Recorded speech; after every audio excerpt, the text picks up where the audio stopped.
मीच का? आणि तेव्हापासून मी माझ्या अस्तित्वावर प्रश्न विचारायला सुरू केलं की मी जिवंत का आहे.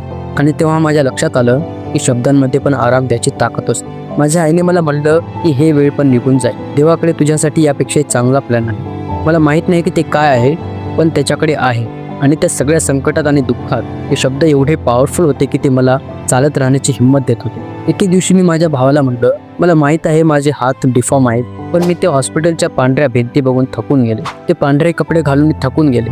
मला माझ्या आयुष्यात रंग भरायचे, मला काहीतरी करायचे. मला काही कलर्स दे आणि एखादा छोटासा कॅनव्हास दे, मला पेंट करायचे.